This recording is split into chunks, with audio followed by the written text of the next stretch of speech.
Nife and Ada were inseparable, best friends since childhood. They shared secrets, dreams, and even struggles. But sometimes, the deepest wounds don't come from strangers, but from the ones we trust the most. Stay with me, because what you're about to hear is a story of betrayal and the heartbreaking cost of greed. They say betrayal never comes from your enemies. It comes from those closest to you, the ones you laugh with, the ones you trust, the ones who know your secrets. For Nife, that bitter truth would come wrapped in the smile of her dearest friend.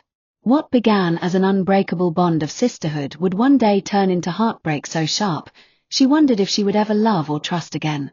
Nife and Ada had been inseparable since childhood. Born just a few streets apart in the bustling city of Benin, their mothers had been friends long before they were born. Naturally, the girls grew up together, sharing toys, walking to school hand in hand, and spending long afternoons playing suway in the sandy compounds of their neighborhood. Nife was the calmer one, always with her head buried in books. Her skin glowed with a natural beauty that required no makeup, and her laughter carried a gentleness that drew people in.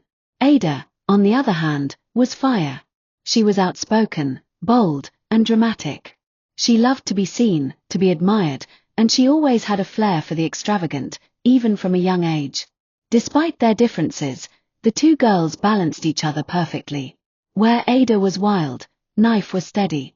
Where Nife hesitated, Ada pushed forward. Their friendship was the kind that made people jealous. They were more like sisters than friends, and they often promised each other that nothing in the world would ever come between them. By the time they entered university, their personalities had only deepened. Nife gained admission into nursing school, determined to build a future for herself and make her parents proud. She often spent long nights copying notes, attending clinicals, and juggling her academic responsibilities with part-time work to ease her financial burdens. Ada, however, wasn't interested in struggling. She was studying business administration, but academics were never her priority. To her, school was just a stepping stone. Her real goal was clear: to live a life of luxury.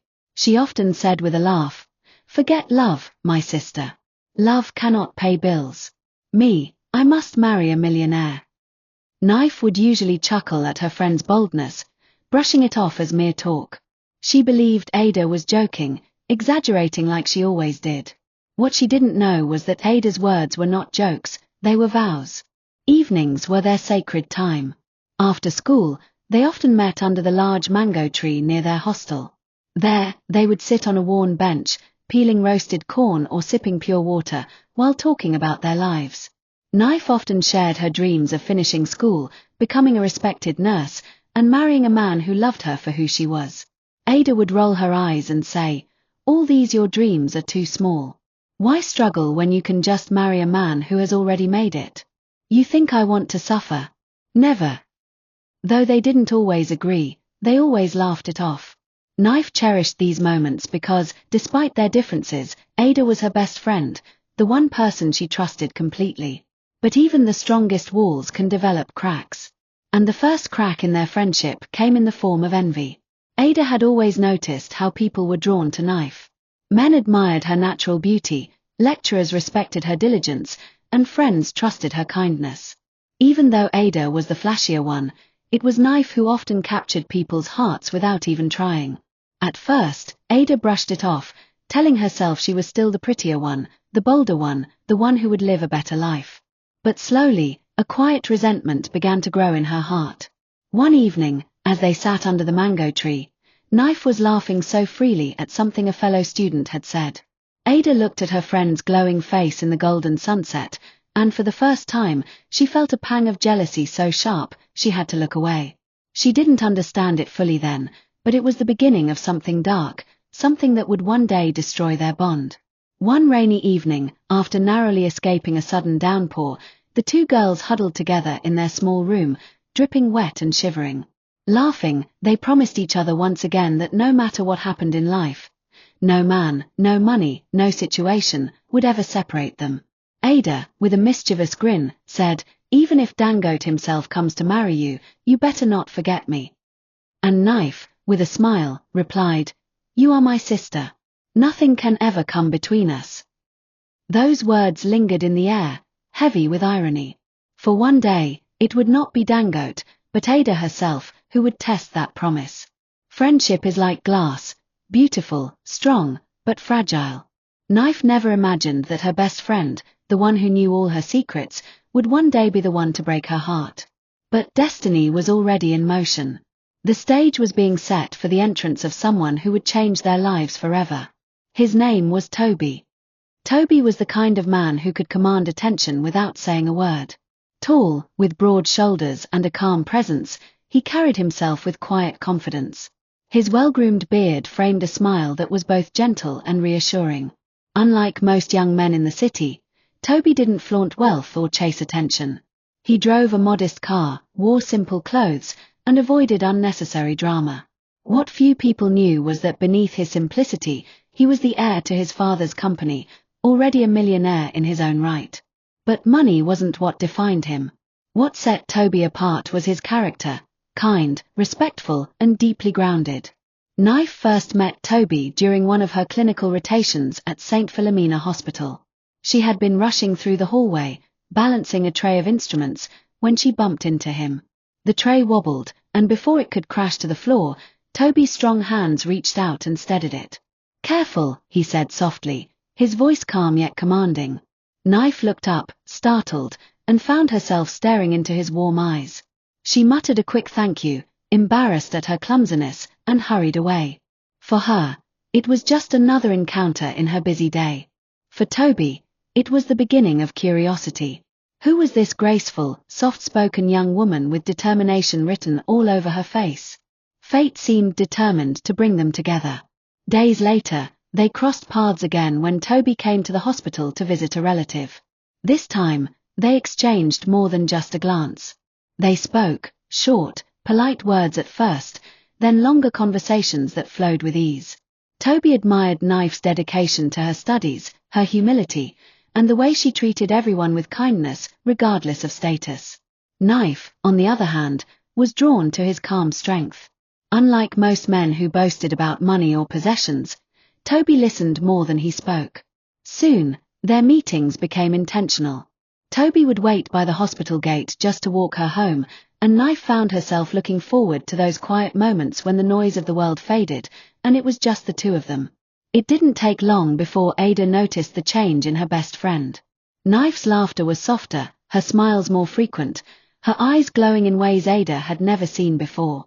One evening, under their usual mango tree, Ada teased, "Something is going on, oh. Since when did you start smiling at your phone like that? Who is this man making you blush like suya meat on fire?" Nife tried to deflect, but Ada pressed until finally, she confessed about Tobi. She spoke about his kindness, his humility, and how he made her feel seen in a way no one else had before. At first, Ada laughed it off, pretending to be happy for her friend. But inside, a storm began to brew. Who was this Tobi that was suddenly taking all of Nife's time and attention? And why, of all people, had he chosen Nife instead of her? Ada's envy grew with every passing day. She watched how Tobi looked at Nife with admiration, how he respected her, how he treated her like a queen without her even asking. Ada began to compare.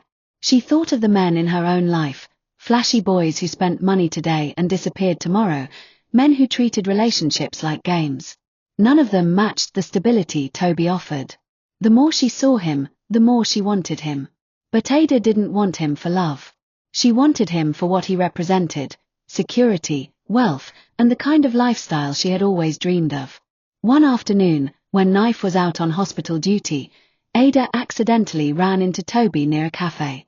She put on her brightest smile and struck up a conversation, pretending it was just coincidence. "You're Tobi, right? Nife's friend. She has told me so much about you." Tobi, polite as always, smiled and responded. Ada laughed a little too much at his jokes, leaned in a little too close, and dropped hints about how she admired men like him. Tobi, however, was unmoved. He was friendly but distant, careful not to overstep boundaries. Still, Ada walked away with determination burning in her chest. She had seen enough to confirm what she wanted. Meanwhile, Nife's relationship with Tobi blossomed beautifully. He didn't rush her. He respected her boundaries, supported her studies, and often reminded her that he admired her strength. One evening, as they walked along the quiet streets of Benin, Tobi stopped and said, "Nife, you deserve the world. I don't know how long it will take, but I want to be the man who gives it to you." Nife's heart swelled with emotions she could barely contain. For the first time, she allowed herself to believe in a future that wasn't just about hard work and struggle, but about love, partnership, and happiness. She didn't know that in the shadows, Ada was plotting. Love is like a delicate flower. It blooms with beauty but must be protected from the storms that threaten it. For Nife and Tobi, their love was pure, steady, and real. But not everyone celebrated it. As Ada watched their happiness grow, her envy hardened into resolve. She was no longer content being on the sidelines. She wanted what Nife had, and she would stop at nothing to get it. Secretly, she approached him, pretending to care. "Nife doesn't really love you," she whispered. "She's only after your money. But me. I can give you real love." She twisted stories and spread lies. And one day, she even cornered Tobi, trying to force herself into his arms. When Nife found out, her world came crashing down. "After everything we've shared, Ada. You. My own best friend." At first, Ada believed she had one. She enjoyed Tobi's attention and flaunted him around, but Tobi was no fool. It didn't take long for him to see her true colors. He realized the treasure he had lost, Nife. When Ada's lies were finally exposed, Tobi walked away, leaving her with nothing but regret. And Nife. She picked up the pieces of her heart, stronger, wiser, and determined never to let betrayal break her again. Nife was sitting on the edge of her plush sofa, her fingers trembling as she held the message on her phone. It was from Tobi. "We need to talk, it's important." Her heart sank. She had spent sleepless nights trying to make sense of everything, the betrayal, the lies, and the sudden distance that had grown between them. As she stepped out into the warm Nigerian evening, the sun casting a golden hue over the city streets, she wondered if this was the moment everything would shatter completely, or finally begin to heal. When she arrived at Tobi's apartment, he opened the door, his handsome face shadowed with guilt. "Nife. I'm sorry. I should have told you sooner," he said, his voice thick with regret. Nife crossed her arms, trying to steady herself. "Tobi, how could you? I trusted you." Her voice cracked. Tobi took a hesitant step closer. "I never wanted to hurt you, but there's something you need to know. It's bigger than us." Her heart pounded. Bigger than them. She didn't know whether to feel fear or hope. Tobi's eyes softened. I found out that someone close to both of us has been lying, manipulating us. And it's not just about money or business, it's personal." Nife's mind raced. Could it be her best friend? Or someone else she never suspected?